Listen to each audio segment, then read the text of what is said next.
한때는 예배에 감격이 있었습니다. 그러나 지금은 고목이 되어가고 있는 느낌입니다. 회복하고 싶습니다. 만약에 그렇다면 먼저 예배를 알아야 합니다.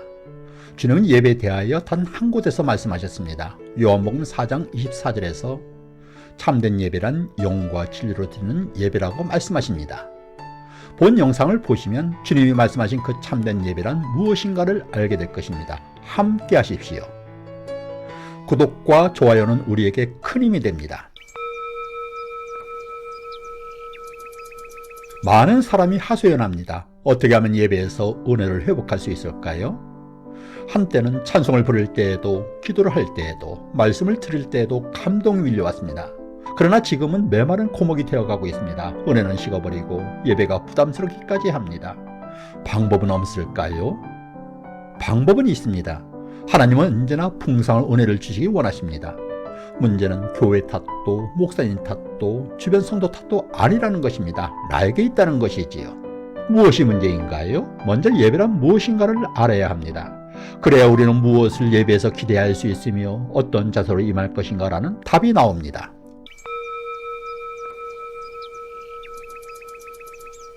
그럼 예배란 무엇일까요? 그것을 한마디로 정의한다면 하나님과 성도 간의 영적 만남이라고 할 수 있습니다. 하나님이 성경에서 그의 백성을 만나주시는 특별한 방법을 보여주십니다. 내게 토단을 쌓고 그 위에서 내 양과 소로 내 번제와 화목제를 드리라. 내가 내 이름을 기념하는 모든 곳에서 내게 임하여 복을 주리라 라고 말씀하지요. 하나님의 이름으로 모여 기념하는 그 현장에서 하나님이 만나주시고 복을 내려주신다는 것입니다. 여기에서 한 걸음 더 나아가 하나님은 거하실 특별한 장소까지 말씀하십니다. 출애굽기 25장 8절에서 내가 그들 중에 거할 성소를 그들이 나를 위하여 짓되라고 말씀하지요. 출애굽한 이스라엘의 성막을 짓도록 한 것입니다. 이곳에서 하나님의 이름으로 제사를 드리는 그 현장에 함께 하시며 만나주신다는 것입니다. 성막 제사는 솔로몬 시대의 성전 제사로 바뀌었지만 본질은 같습니다. 지금까지 살펴본 것처럼 구약에서 제사는 하나님과의 영적 만남이었습니다. 만남을 통해 교제가 이루어지고 온갖 신령한 은사를 내려주십니다. 그래서 구약의 이스라엘 백성이 주변 이방인들에게 가장 자랑으로 여기는 곳이 예루살렘 성전이었습니다. 기억하십시오. 감격적인 예배, 은혜가 넘치는 예배가 되기 위해서는 하나님과의 영적인 만남이 있어야 한다는 것을, 사랑과의 만남에도 기쁨이 있습니다. 하물며 하나님과 만남이 이루어지는 그곳에서 어떤 굉장한 영적 사건이 일어나지 않겠습니까? 구약에서 이스라엘 백성에게 주어졌던 성전 제사와 만남은 그 자체가 축복이었습니다.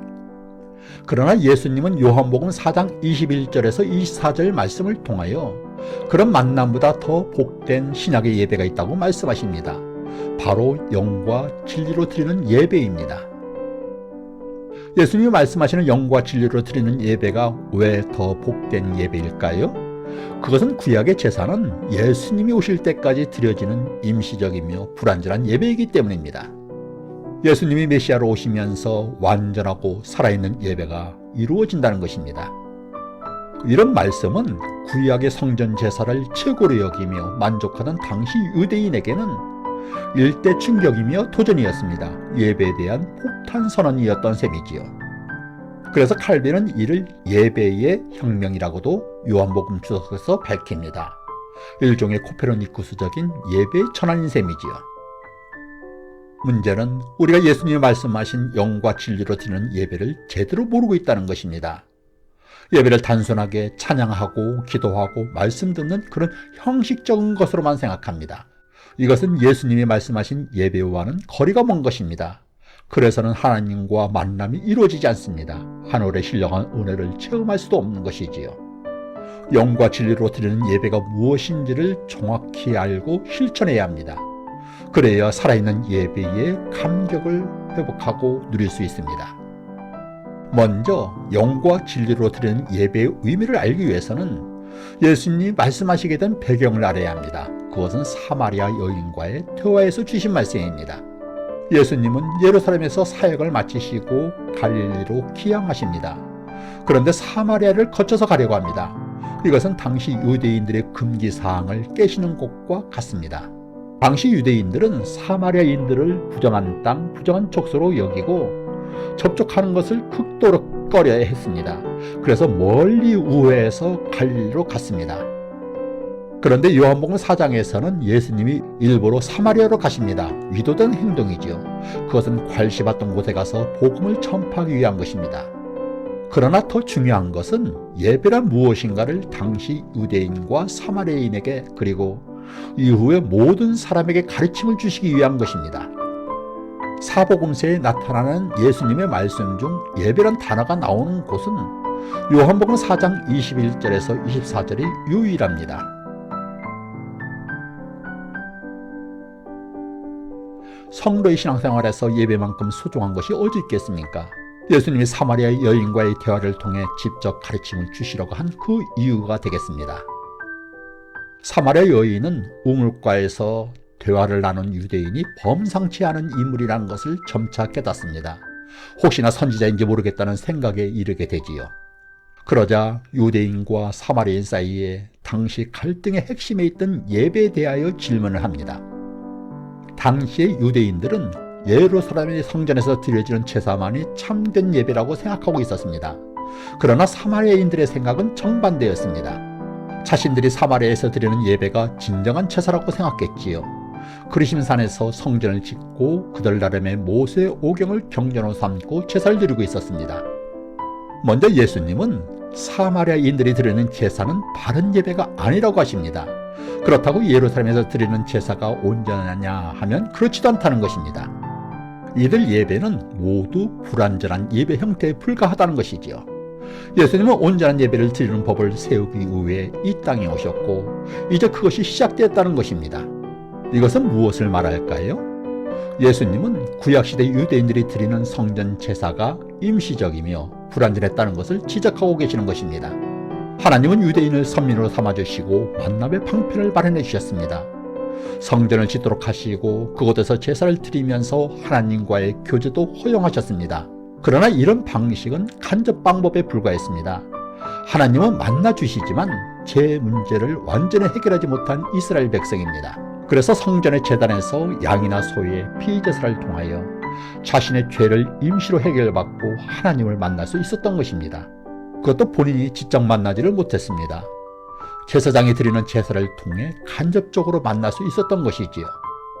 그런데 예수님이 이 땅에 오심으로 하나님의 간접 방식의 만남을 폐하시고 직접 만나 주시겠다는 것입니다. 그것은 예수님을 통한 만남을 의미합니다.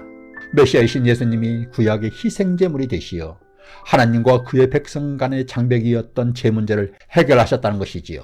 이를 성경에서는 염소와 송아지의 피로 하지 아니하고 오직 자기의 피로 영원한 속죄를 이루사 단번에 성소에 들어가셨느니라 라고 말씀하십니다. 그리스도를 믿는 사람들에게는 예수님의 십자가 피에 의하여 완전하고 영원히 재용서받고 하나님을 직접 만날 자격을 얻었다는 것입니다. 그런 예수님의 의에 회복된 온전한 예배는 어떻게 드리는 것일까요? 그것은 아버지께 참되게 예배하는 자들은 영과 진리로 예배할 때가 오나니 곧 이때라. 아버지께서는 자기에게 이렇게 예배하는 자들을 찾으시느니라 라는 말씀에 잘 나타납니다. 하나님이 만나주시기 위해 찾으시는 성도는 영과 진리로 성도라는 것입니다. 그럼 이 단어가 의미하는 것은 무엇일까요? 첫째로 하나님은 영이시기에 사람 역시 육적인 상태가 아닌 영적인 상태로 만든다는 것입니다. 그래서 하나님은 영이시니 예배하는 자가 영으로 예배할지니라 라고 말씀하십니다. 그럼 여기에서 영은 무엇을 의미하느냐 하는 것입니다.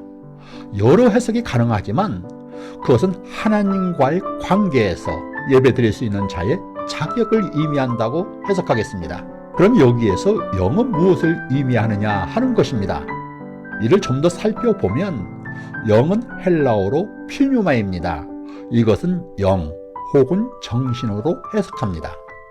그 의미는 인간의 육신 혹은 육체와 대립되는 영적인 상태를 말하는 것입니다. 그렇다고 세상의 모든 사람의 영을 말하는 것은 아닙니다. 죄 문제를 해결받은 사람만이 하나님을 영적으로 만날 자격이 생긴다는 것입니다. 왜냐하면 하나님은 거룩하신 창조주 하나님이시기 때문입니다. 죄 문제가 해결되지 않은 사람은 하나님을 알 수도 없고 예배를 드릴 수도 없다는 것입니다. 어떤 사람이 죄 문제를 해결받고 하나님을 만날 수 있을까요? 그것은 그리스도 보혈의 피에 의하여 자신의 죄를 단번에 영원히 용서받은 사람을 말합니다. 그래서 히브리서 9장 12절에서 오직 자기의 피로 영원한 속죄를 이루사 단번에 성소에 들어가셨느니라 라고 말씀하신 것입니다. 이것은 예수님을 그리스도로 고백하며 회개하고 성령의 위에 거듭 태어남을 경험한 중생한 성도를 뜻합니다. 예를 들어서 다메섹 도상에서 예수 그리스도를 영적으로 만나고 중생한 바울은 그 이전의 사울과는 영적으로 전혀 다른 존재입니다. 그래서 성경에서는 그런즉 누구든지 그리스도 안에 있으면 새로운 피조물이라 이전 것은 지나갔으니 보라 새 것이 되었도다 라고 말씀하시지요. 그렇다면 교회에서 예배를 드려도 하나님을 직접 만날 수 있는 성도와 구경꾼에 불과한 사람으로 나누어진다고 생각할 수 있습니다. 예로 요즘은 청와대를 신청만 하면 누구나 방문하여 구경할 수 있습니다. 그러나 대통령 집무실에서 대통령을 만날 수 있는 사람은 자격을 가진 사람만이 해당될 것입니다. 하나님은 예배 현장에 모든 사람을 초청하고 부르십니다. 그렇다고 모두를 만나 주시는 것은 아닙니다. 예수님을 성령에 의해 만나고 거듭 태어난 그리스도인만이 하나님을 만나며 참된 예배인 영적인 예배를 드릴 수 있습니다. 둘째로 그렇다면 영과 진리에서 영을 그리스도에 의해 중생을 경험한 성도라고 한다면 그 다음에 진리로 예배한다는 것은 무엇을 뜻할까요? 그것은 예배 현장에서 구체적으로 성도들이 가져야 할 예배자의 자세를 말합니다. 우리가 대통령의 초청을 받아 청와대 집무실을 갔을지라도 다시 대통령을 만나기 위해서는 특별한 자세가 요구되는 것과 같은 이치입니다. 진리를 원어로 살펴보면 알레데이아라고 합니다. 뜻은 진리 혹은 진실함, 신실함을 의미합니다. 이 단어가 여러 가지로 해석되고 그만큼 많은 논란이 있습니다. 그러나 저는 알레데이아를 그리스도를 주님으로 섬기며 동행하는 성도의 삶의 자세라고 말하고자 합니다. 예수님은 요한복음 14장 6절에서 예수께서 이르시되 내가 곧 길이요 진리요 생명이니 나로 말미암지 않고는 아버지께로 올 자가 없느니라 라고 말씀하십니다. 예배를 진리로 드린다는 것은 한 주간의 생활에서 그리스도께서 주님이 되어주시고 통행하여 주신 것에 대한 감사와 감격의 자세로 성도들이 예배를 드리는 것이라고 하겠습니다. 예수님께서 사마리아 여인에게 영과 진리로 예배를 드릴 때가 왔다는 말씀에는 신약의 예배는 구약 성전 제사처럼 이제는 장소와 시간의 제약을 받지 않는다는 뜻입니다. 하나님은 영적인 하나님이시기에 성전에만 머물고 계신 분이 아니시기 때문입니다. 중생을 체험한 성도들이 그리스도를 주님으로 고백하면서 주님의 가르침에 따라 진실한 생활을 하는 그곳이 바로 예배 현장입니다. 그러나 한편으로 예수님은 두세 사람이 네 이름으로 모인 곳에는 나도 그들 중에 있느니라 라고 말씀하십니다. 주님이 이루어 모여 함께 찬양하고 기도하고 말씀을 듣는 공적 예배의 귀중함을 깨달아야 할 이유입니다. 그만큼 주일 예배와 각종 공적 예배는 삼위일체 하나님을 만날 가장 좋은 기회라는 것입니다. 그럼 주일 예배와 같은 공적 예배에서 어떻게 하나님과의 만남이 이루어지는 감격을 누릴까요?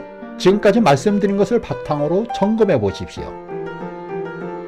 먼저 나는 하나님을 만날 영적 자격을 갖추었는가를 확인하십시오. 십자가 보혈을 통해 성령에 의해 거듭 태어난 중생한 그런 새로운 존재인가를 확인하십시오. 만약에 그렇다면 당당히 하나님 앞으로 나아가십시오. 그러나 거듭남을 아직 체험하지 못하신 분들은 이를 위하여 하나님께 기도하십시오. 다음에는 진리로 드리는 예배의 자세를 취하십시오. 진리 자체이신 예수님을 나의 주님으로 고백하고 받드십시오. 한 주일의 삶에서 통행하신 예수님을 기억하며 감사의 고백을 하십시오. 하나님을 그리스도를 통해 만난다는 감격을 기대하십시오. 내려주실 각양 신령한 은사들을 사모하십시오. 이렇게 하나님과의 온전한 만남과 교제가 이루어지는 그곳이 살아있는 예배 현장이 됩니다. 구원받은 성도들이 앞으로 천국에서 누릴 기쁨을 미리 맛보는 신령한 예배가 될 것입니다. 우리의 영 안에서 기쁨과 사랑과 회복을 경험하는 깊은 울림이 있게 될 것입니다. 감사합니다.